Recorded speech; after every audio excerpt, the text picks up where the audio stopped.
Olá pessoal, tudo bem? Vamos à minha história. Nossa senhora, essa história não acaba mais. Acho que esse aqui é o último vídeo, tá? Olha a história pra caramba, né? 62 anos, muita história pra contar, né? Antes de começar, dá seu like, não se esqueça de dar seu like, já vou falando aí porque você se esquece.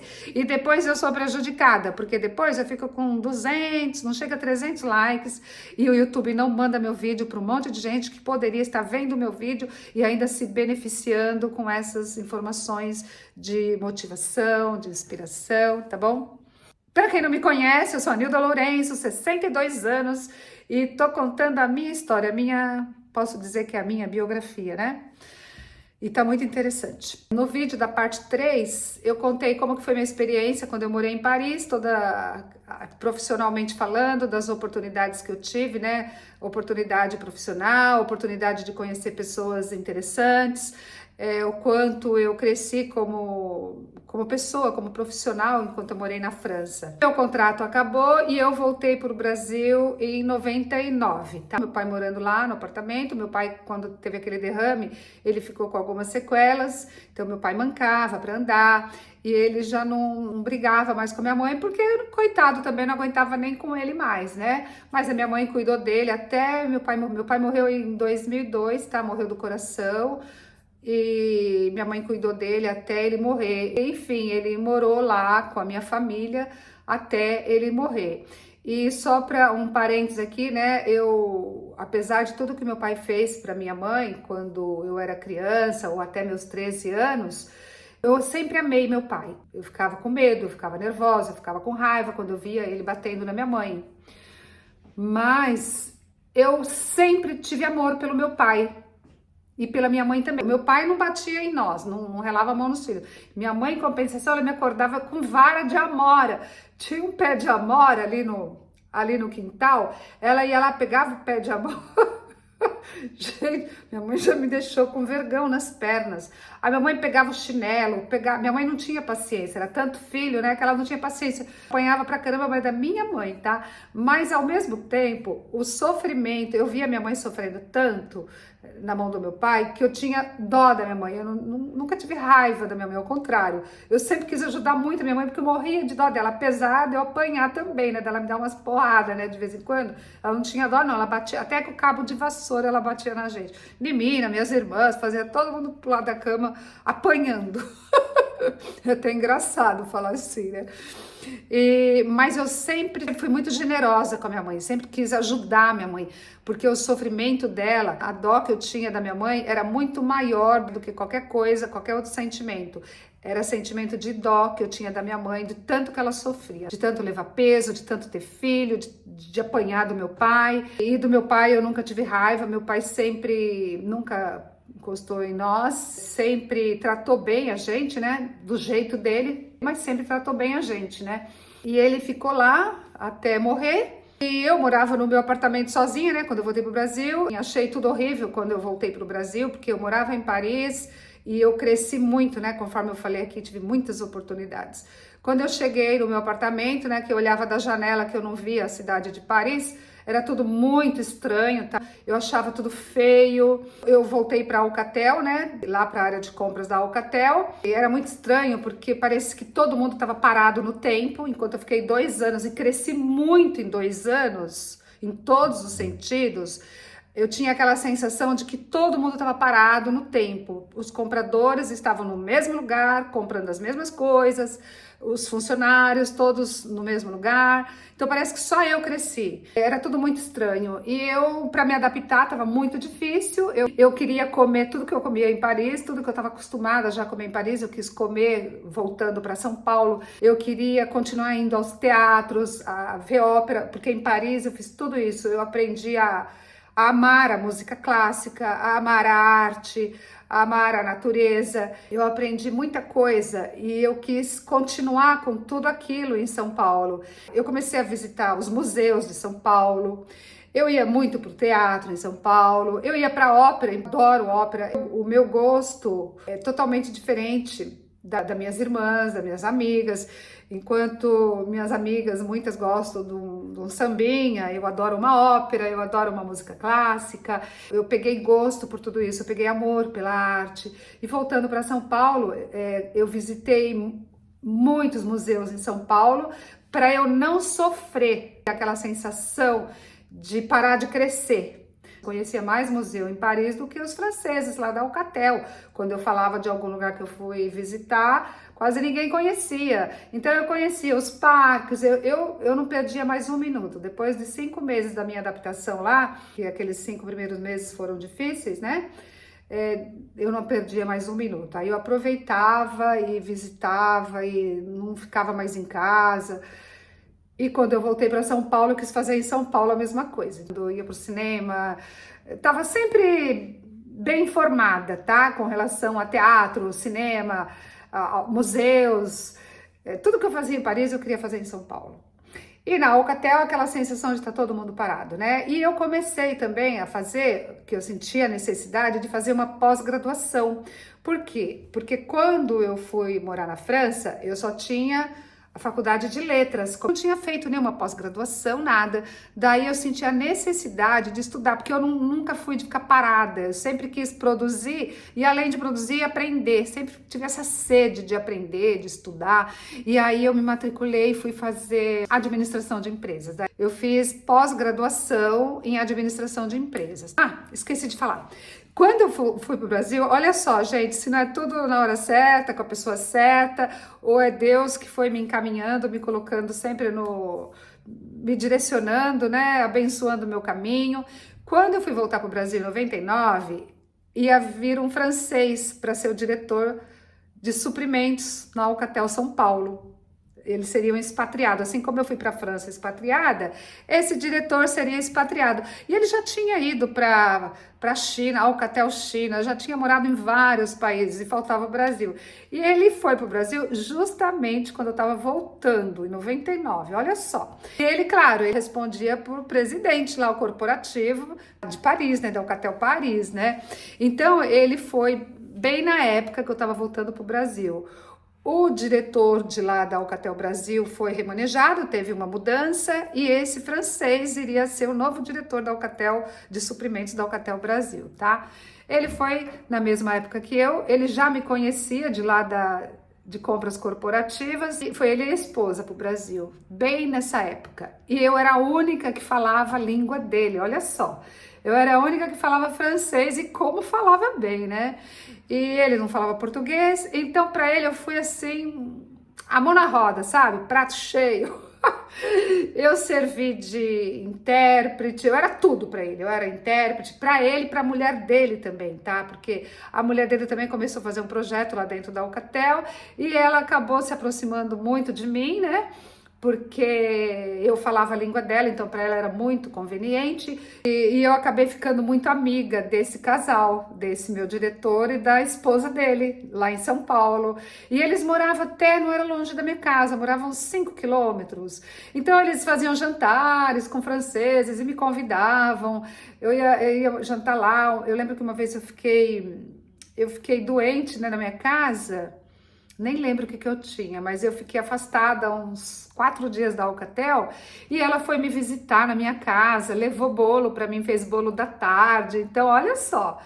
E conclusão, quando eu voltei para o Brasil, eu era compradora internacional de semicondutores e depois eu fui promovida para coordenadora de projetos especiais, porque quando eu cheguei da França, eu comecei a trabalhar em projetos específicos na área de suprimentos. Eu fiquei 2 anos como coordenadora de projetos especiais, depois de 2 anos eu fui promovida a gerente, só que daí esse diretor já estava voltando para a França e veio um outro diretor, que foi meu último diretor na Alcatel Brasil. Mas esse francês foi muito importante para mim também, para minha carreira, né? Foi tudo na hora certa e eu continuei viajando para a Europa, qualquer coisa que precisava na Alcatel, com a Alcatel Bélgica, eu continuei, fiz várias viagens depois que eu voltei para o Brasil. Eu ia para Antuérpia, ficava 1 mês na Bélgica. Eu continuei viajando muito depois que eu voltei para o Brasil, porque tudo que precisava, referente à produção, referente a material, era em mim que eles confiavam. Então, acontecia alguma coisa, o presidente da Alcatel Brasil já lembrava de mim, vamos mandar a Nilda, falava pro meu diretor e me mandava. Então, assim, gente, eu tive muitas oportunidades, eu estava no lugar certo, na hora certa, eu tinha muita garra, muita disposição, tá? É claro que eu tinha muita insegurança também, né? Cada viagem que eu tinha que fazer, a responsabilidade que eles me davam, eu ficava muito insegura. Então eu rezava muito, orava muito para Deus me dar sabedoria, para eu saber fazer tudo, para eu não decepcionar. Cada viagem que eu ia, eles investiam em mim, né? Eu acabava ficando às vezes um mês no hotel, um mês com o carro alugado, mas eu tinha que trazer resultado. Então eu tinha medo, eu ia com medo mesmo. Às vezes eu estava cansada porque eu cheguei uma semana, tinha que viajar na semana seguinte, eu ia, nunca falava não. E nisso eu fui galgando, eu fui crescendo profissionalmente, tá? Só para vocês entenderem. No final de 99, depois de uns 8 meses que eu estava lá, eu fui num seminário de vendas e conheci um francês. Ele era um diretor e ele estava lá na frente falando nesse seminário de vendas. E ele falava os números das vendas, né? E eu fiquei encantada com ele lá do auditório. Eu assistindo, fiquei encantada, porque ele era um coroa, ele era mais velho que eu. Eu tinha, na época, acho que 35, 36 anos. Ele era 10 anos mais velho que eu, 10. Ele tinha 56 e eu 35, né? E eu achei ele muito charmoso, ele falando, ele misturava tudo com espanhol, inglês, misturava espanhol com português, era portunhol, né? Eu via que era francês pelo sotaque, de vez em quando soltava umas palavras em francês e falava, não conseguia falar ainda o português do Brasil, né, direitinho, então ele misturava muito com espanhol. Depois, na hora do intervalo, né, tava eu lá, os outros gerentes, todo mundo conversando, teve um coquetel e acabamos conversando, eu e ele, né, e ele também acho que se encantou por mim. Enfim, gente, eu namorei esse francês por 6 anos, olha só. Aí, como eu falei pra vocês, que eu ficava 2 anos, eu não aguentava mais ficar com a pessoa, né? Só que esse francês, ele tinha um cargo muito importante. E ele morava em Ipanema, no Rio de Janeiro. E ele viajava muito. E eu ia para o Rio de Janeiro todo fim de semana, fazia ponte aérea, São Paulo, Rio de Janeiro. Ele já me esperava no aeroporto, no Santos Dumont, né? E ele era um atleta, além dele ser um baita executivo, ele era um atleta. Ele voava de asa delta na Pedra Bonita, voava de parapente, ele tinha um veleiro em Angra dos Reis, ele adorava o vento, o mar, ele era do esporte, ele não parava quieto. Falei na minha história anterior, né, que os namorados que eu tive todos foram importantes para mim, porque com cada um eu aprendi alguma coisa, né? Com esse francês, eu voei de asa delta, eu voei de parapente, eu fiz o curso de mergulho, eu mergulhei em Fernando de Noronha, desci 40 metros, e ele foi o ser humano mais maravilhoso que eu conheci na minha vida até hoje, tá? Aquele ser humano generoso, bondoso, que não julga ninguém. Se eu julgasse alguém na frente dele, ele ficava bravo comigo. Então eu aprendi muito com ele, esse lado ser humano também, uma pessoa tão bondosa que não via maldade, que não julgava ninguém, tá? E ele era bastante evoluído, e em todos os sentidos, eu diria, tá? E uma pessoa muito influente, que com ele eu tive muitas oportunidades também de frequentar lugares assim, que sem ele talvez eu não tivesse usufruído, né, de tanta coisa boa lá. Eu não tô querendo me exibir, não tô querendo me gabar, eu só tô querendo falar para vocês, olha a diferença de alguém que veio da miséria e aonde eu cheguei, o que eu usufruí. Alguém que ia vender lata velha, né? Que você pode ver no meu na parte 2 da minha história, que eu já saí com a minha mãe para vender lata velha no ferro velho, para ganhar dinheiro, para comprar meio quilo de fubá. Alguém que comeu restos de feira, de repente, olha tudo que eu tinha, né? É outro mundo, é outra... Então, assim, somos todos filhos de Deus, né? Do mesmo Deus. E aí, o que aconteceu? Por que eu não fiquei com ele? Eu fiquei quase 6 anos com ele e ele queria casar, mas ele queria que eu fosse para a França com ele. Só que nessa altura eu já era gerente, eu tinha uma equipe, eu era respeitada, eu conquistei o respeito, o meu espaço na Alcatel. eu tinha o meu apartamento, eu tinha as coisas, a minha vida, né? As minhas coisas, tudo que eu conquistei ali, né? E eu não acreditava nem um pouco no casamento. A minha relação com ele durou uns 6 anos. Por quê? Porque ele morava no Rio, eu morava em São Paulo. A gente se via finais de semana somente. E ele viajava muito. Então tinha vezes que ele viajava e deixava a chave do apartamento comigo. Eu ia para o apartamento dele lá em Ipanema, levava minha mãe, meus irmãos. Uma coisa, né, que eu sou tão grata a ele, né, a Deus, a ele, de ter proporcionado para minha mãe, né, ir para ficar num apartamento em Ipanema, numa cobertura. Levei minha mãe no Pão de Açúcar, ele viajava, deixava o carro comigo, deixava a chave, uma pessoa totalmente desapegada ele era, tá? Totalmente desapegado, confiava em mim, claro, né? E eu podia levar quem eu queria para o apartamento, quem eu queria, assim, minha família, né? Várias vezes meus irmãos foram velejar em Angra dos Reis, porque ele proporcionou isso. Ele pilotava avião monomotor no Rio. Várias vezes eu voei Rio de Janeiro, aquela vista linda, maravilhosa, né? Com ele pilotando. Então, olha as oportunidades que eu tive. E quanta coisa ele proporcionou para mim e para minha família, tá? Só que aí chegou o momento, depois de 6 anos, ele também era expatriado lá no Brasil e iria voltar para a França. E queria que eu fosse com ele embora para a França. Aí, como eu falei, eu não quis deixar tudo que eu conquistei lá também porque eu não confiava em casamento. Na minha cabeça, eu iria para a França e iria começar a me chatear, ficar entediada porque eu deixei a minha carreira para trás, porque eu tinha minha equipe. Eu não quis deixar tudo isso e casar com ele e ir embora para a França. Eu já sabia como era a França, eu já tinha morado lá 2 anos, foi maravilhoso, mas agora eu estava em outra fase na Alcatel Brasil, era a minha carreira, era a coisa mais importante para mim, era a minha carreira e eu estava no auge da minha carreira. E eu fiquei com esse francês dos 36 até 42 anos, mais ou menos, eu fiquei com ele. Ele abria mão de um monte de coisa para me conquistar, para me convencer, mas nada me convencia de que eu seria feliz abandonando tudo que eu conquistei e ser mulher dele lá na França. O que aconteceu em 2002? Eu ia toda sexta para o Rio de Janeiro e voltava no domingo à noite para eu poder trabalhar na segunda de manhã, né? Me esperava no aeroporto, a gente jantava. Meu pai já estava internado há uns 10 dias. Meu pai, ele já não estava nem reconhecendo mais as pessoas, nem os filhos, mas eu abria a boca, ele já sabia. Fia, eu chegava, falava alguma coisa... Fia, ele sabia que era eu, pela minha voz. Então, às vezes, no hospital, por exemplo, ele nem abria o olho e soltava lágrimas, assim. Nossa, isso daí partia meu coração. Mas, enfim, voltando. Eu tava em Ipanema, na casa desse meu namorado, e a minha irmã me liga às 11 da noite, falando que meu pai tinha morrido. Eu entrei em pânico, eu chorava a noite inteira, porque eu me culpava de estar lá na casa do meu namorado, enquanto meu pai estava no hospital. Eu achava que eu tinha que estar lá com ele na hora que ele morresse, que eu tinha que estar lá com ele, dando a mão para ele, e não tinha voo para eu vir para São Paulo, tive que esperar no dia seguinte. Conclusão, quando eu cheguei já foi direto pro velório, meu pai estava no caixão. Aí tava minha mãe, meus irmãos, né, e eu chorava tanto, assim, em cima do caixão. Todo mundo já tinha visto meu pai, menos eu. Foi tanto sofrimento, eu me sentia culpada, eu culpava o hospital que não cuidou direito do meu pai.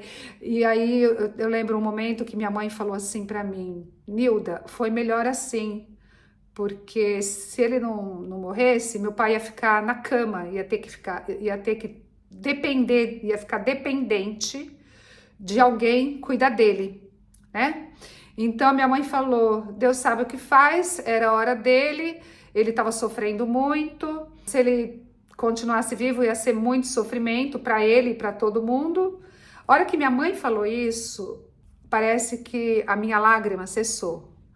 Aí eu tive a impressão que eu estava sofrendo pelo sofrimento da minha mãe, não pela perda em si, porque meu pai estava com 82 anos e ele já tinha tido derrame umas 2 vezes e ele estava assim sofrendo mesmo, né, sem saúde. Eu sabia que podia acontecer isso a qualquer momento. Só que o meu sofrimento era de imaginar a minha mãe sofrendo, de imaginar remorso, minha mãe com remorso, de imaginar ela assim, se arrependendo de um monte de coisa que ela viveu. Então, eu não sei se vocês conseguem entender, se eu consigo passar para vocês. Eu sofria preocupada com o sofrimento da minha mãe. E depois que minha mãe falou isso, minha mãe veio me acalmar, minha irmã, Nilda, foi melhor assim, era muito sofrimento, ele estava sofrendo muito. Aí eu comecei a me conformar mais. Depois a gente vai... O tempo vai curando tudo, né?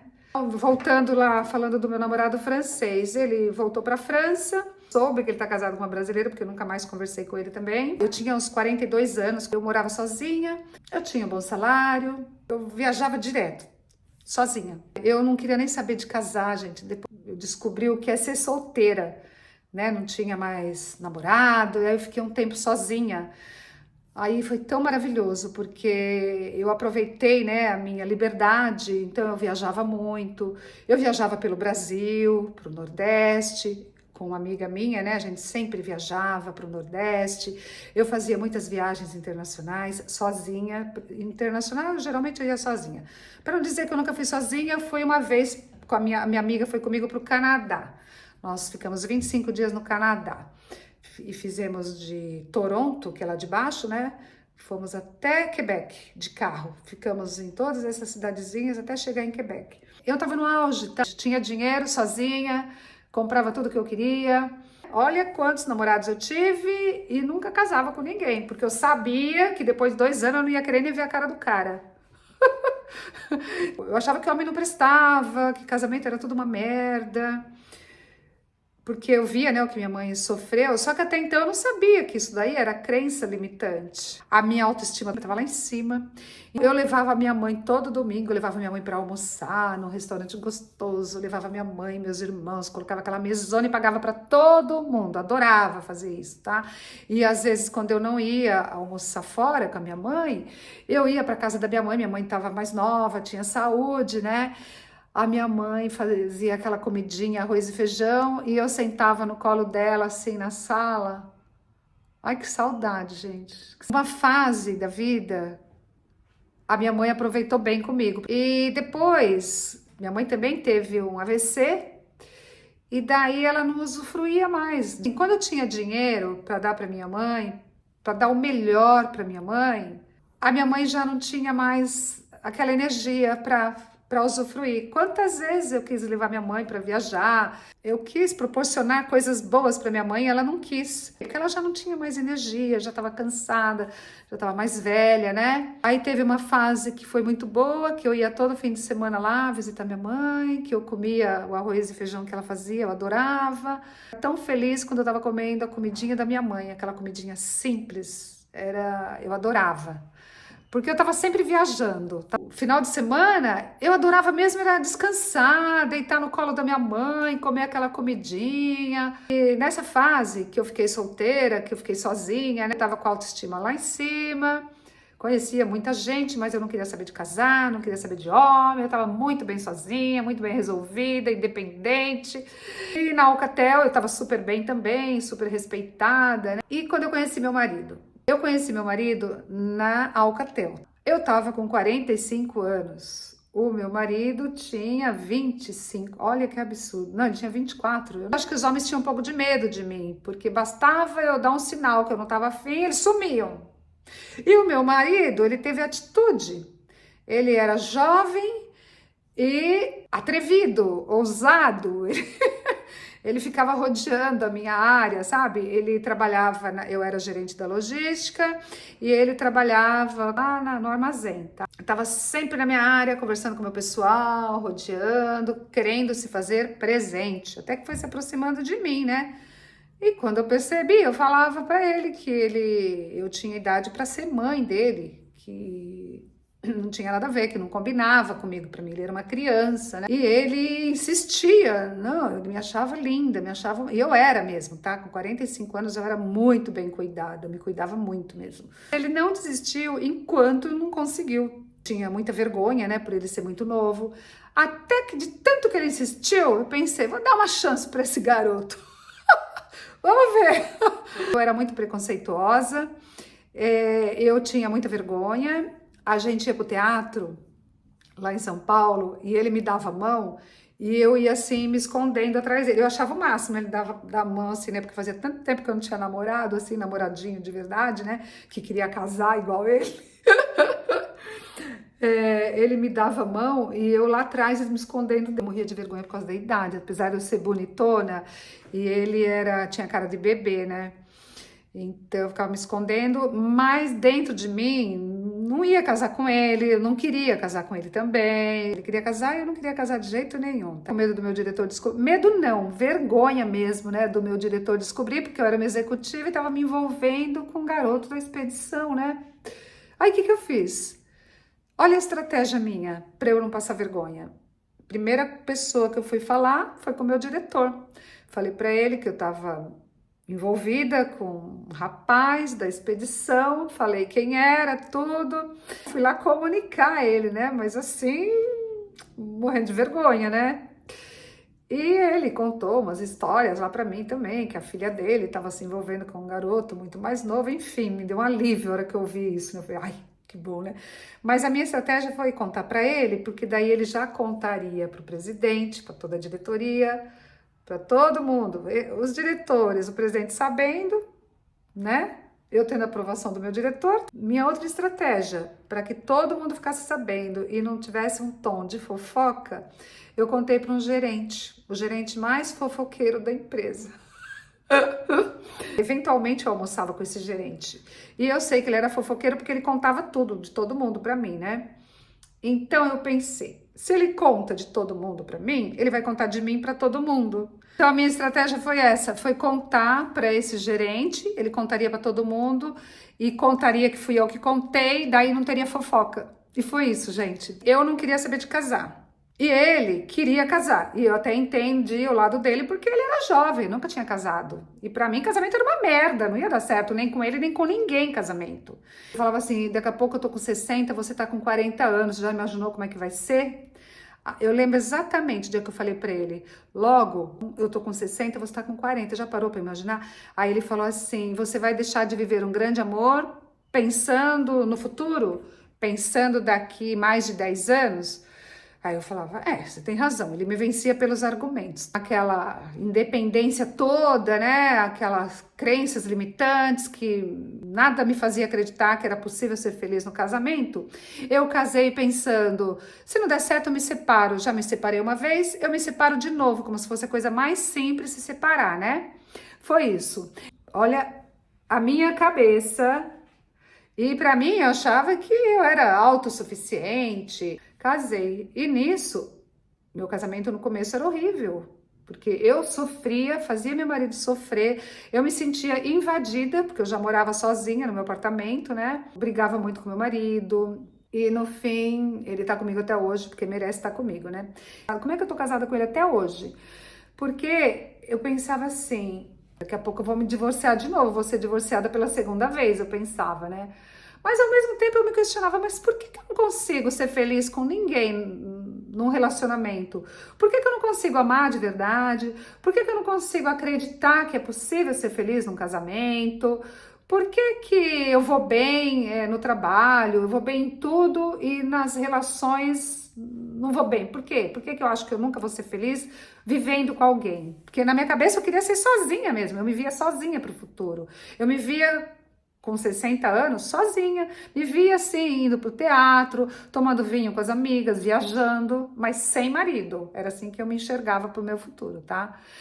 Então eu comecei a me questionar. E ao mesmo tempo eu falava para Deus, né? Conversava com Deus. Deus, se existe, se é possível ser feliz no casamento, então me mostra, né? Se é que existe um casamento feliz, me mostra, porque eu não consigo acreditar que é possível ser feliz.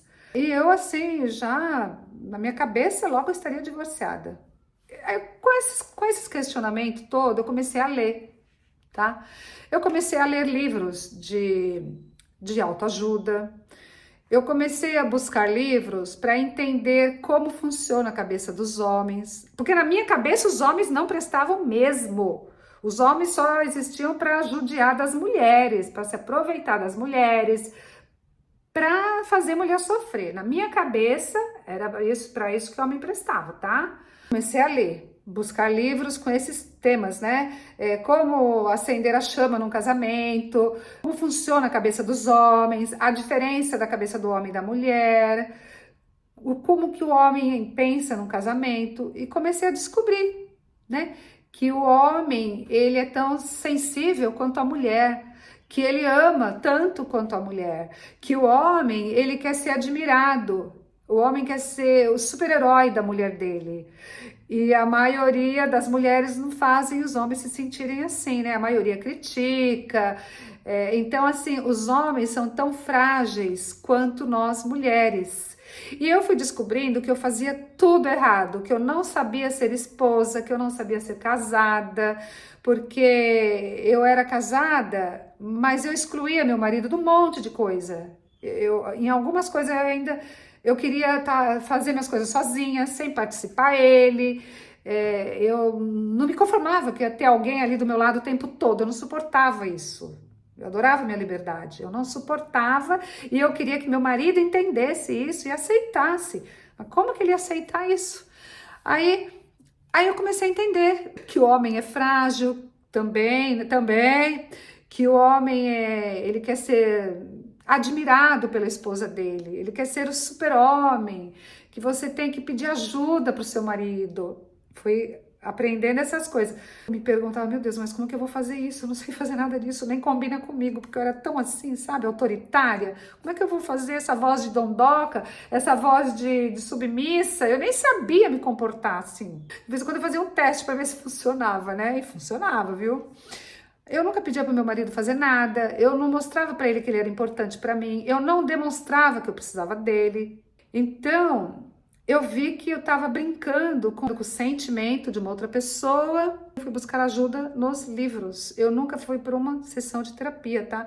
Minha terapia sempre foram os livros, tá? Livros de autoajuda, livros de relacionamento, livros de como amar genuinamente seu marido, como que funciona a cabeça do homem, o que o homem pensa do casamento. E foi aí que eu descobri que o homem é tão frágil quanto a mulher, que o homem quer ser admirado, que o homem quer ser importante para a mulher dele. E eu não sabia me comportar assim. Então demorou, mas eu fui lendo, fui testando, fui me desapegando das coisas, porque até a televisão, meu marido ligava no futebol, me irritava. Porque eu, quando estava sozinha na minha casa, às vezes eu estava fazendo alguma coisa na cozinha, a televisão estava ligada no canal francês, no TV 5, lá no Brasil é TV 5, né? Ou no CNN, para praticar meu inglês, para praticar meu francês. Eu assisti o que eu queria. Aí, com meu marido lá, começou a aparecer futebol direto na televisão. Me irritava profundamente. E eu falava assim, eu não acredito que eu vou ter que ouvir futebol na minha casa. Outro exemplo, eu tinha um apartamento com 3 quartos, eram 2 suítes, tá? E mais um quarto. E o meu marido tomava banho naquela suíte onde eu ia me maquiar. Isso me irritava, até isso me irritava. O espelho ficava todo embaçado. Eu falava, não acredito, por que não vai no outro banheiro? Por que não vai no outro espelho, né? Vem aqui onde eu vou. Tudo me irritava, tudo que ele fazia me irritava.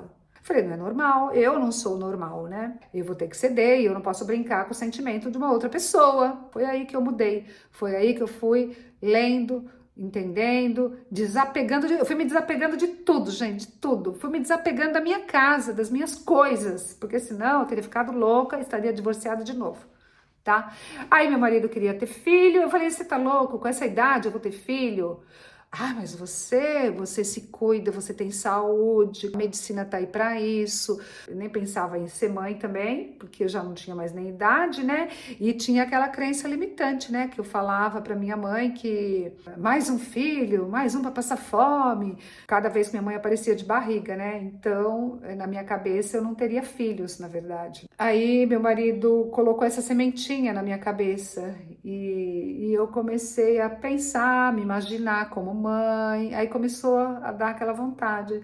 Aí eu comecei a fazer tratamentos, né? Tratamentos de inseminação artificial, in vitro, fiz vários tratamentos, tá? Gastei uma fortuna para engravidar, fazia tratamento dos óvulos, qualidade dos óvulos para melhorar a qualidade. Eu sei que com 49 anos eu tive meu filho, gente. E com 50 anos nós fizemos a festa, né, a comemoração do meu aniversário de 50 anos e o meu filho de 1 ano. E eu parei de brigar com meu marido, tá? Desde então, eu estudo, tá? Para curar, para limpar essas memórias, para limpar essas crenças limitantes. O meu casamento, eu já estou há 16 anos, era impossível. Quando eu me casei logo no começo, eu achava que eu ia me divorciar com menos de 1 ano de casada. Tanto que eu brigava com meu marido. Tá? Eu imaginei que ia estar casada com ele 16 anos. Vai fazer 16 agora, dia 25 de abril, faz 16 anos que nós casamos. Não me irrito mais com qualquer coisa, não sou apegada mais às coisas, assim, é claro que eu gosto de ter minhas coisas, meu conforto, né? Mas sou totalmente desapegada. Hoje eu dou mais valor para minha família, para o meu marido, para o meu filho. Eu faço de tudo para o meu filho ser feliz, para o meu filho comer bem, para o meu filho se alimentar bem, para o meu filho ser uma pessoa bem resolvida, para ele ser um adulto com amor no coração, sem raiva, sem ódio, sem julgar as pessoas. Então eu foco muito nisso, na felicidade do meu filho, na felicidade do meu marido também, tá? Quer dizer, eu me desapeguei totalmente porque eu quis ser feliz, eu quis aprender a amar. Eu aprendi, né, que amar, você decide amar a pessoa. Porque antes eu pensava assim, que o amor era aquela paixão, sabe? E quando acabava, não amo mais. Era isso que eu pensava do amor. Não sabia que você podia escolher amar. Depois de tanto ler, tanto estudar sobre homem e relacionamento, eu aprendi que você decide amar a pessoa, você escolhe amar a pessoa. É claro, você não vai aceitar amar um cara que te maltrata, um cara que tem defeito, todo mundo tem, ninguém é perfeito, né? Mas tem aqueles defeitos que são aceitáveis e tem aquele defeito que não são aceitáveis. Por exemplo, traição. Traição não é, pra mim, né? Traição não é aceitável. Um cara vagabundo que não quer trabalhar, que quer viver às suas custas, pra mim não é aceitável. Um cara narcisista, um psicopata, nada disso é aceitável. Agora, essas bobeirinhas assim do dia a dia, como eu implicava, nossa, para mim isso aí deixou de ser importante, tá? Eu decidi amar meu marido do jeito que ele é, por quê? Porque eu sei que ele me ama, porque eu sei que ele me aguentou muito, ele aguentou muitas coisas que eu no lugar dele não aguentaria, então eu sei que ele me merece, porque ele fez a parte dele, ele também foi melhorando como pessoa também, né? Eu e ele, eu do meu lado e ele do dele também. Ele também foi fazendo de tudo para me ver feliz. Então foi assim, gente, que eu tô casada há 16 anos e pretendo ficar casada até que a morte nos separe, né?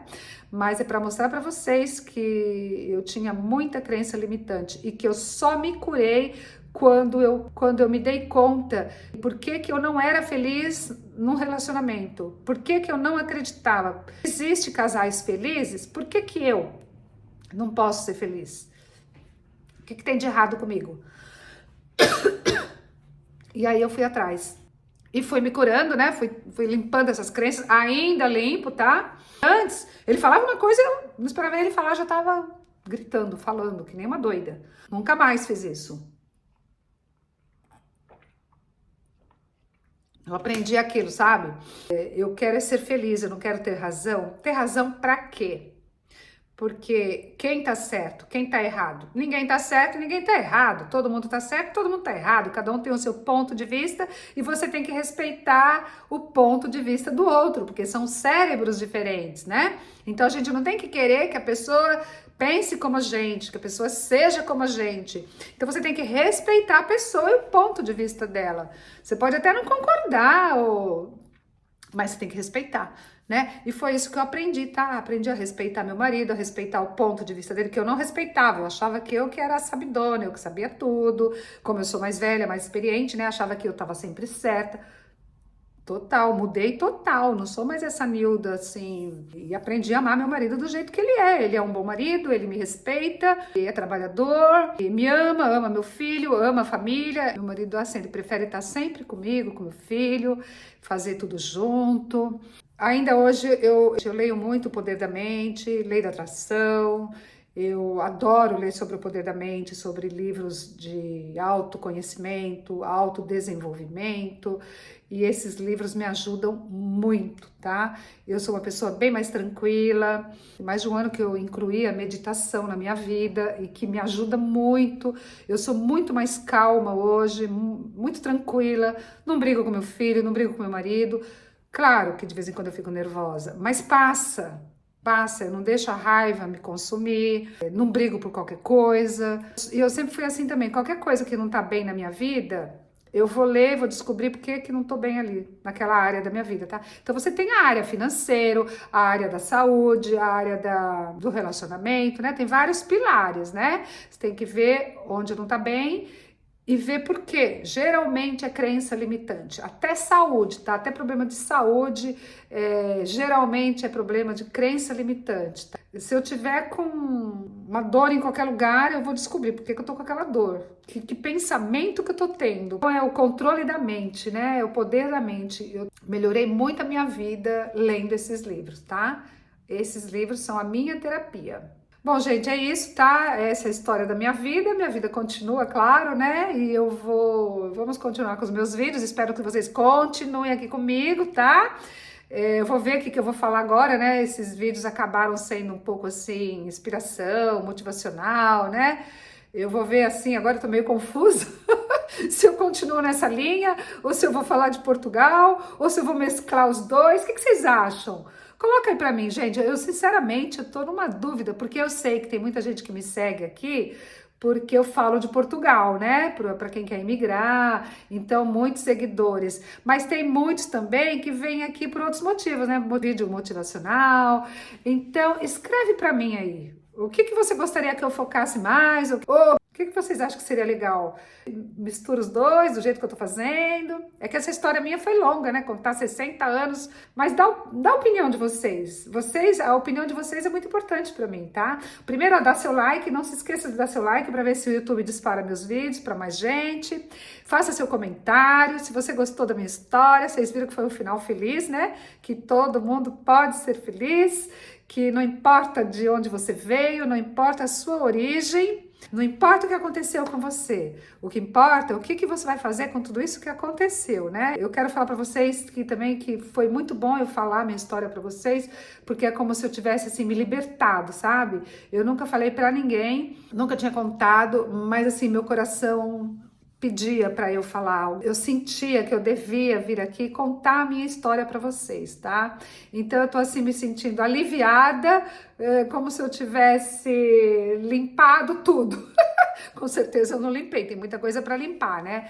Mas assim, me fez muito bem contar para vocês, tá? Eu não tenho vergonha do meu passado nem um pouco, tá? Ao contrário, eu me orgulho das minhas origens. Eu sei que hoje eu sou hoje o que eu sou em função de tudo que eu fui desde quando eu nasci, né? Eu honro meu pai e minha mãe, porque eu sei que se não fosse meu pai e minha mãe, eu não estaria aqui, né? Eu sei que eles também foram vítimas, meu pai foi vítima também, os pais dele também foram vítimas, nós todos somos vítimas, por isso que a gente não pode julgar ninguém, porque nós somos todos vítimas, né?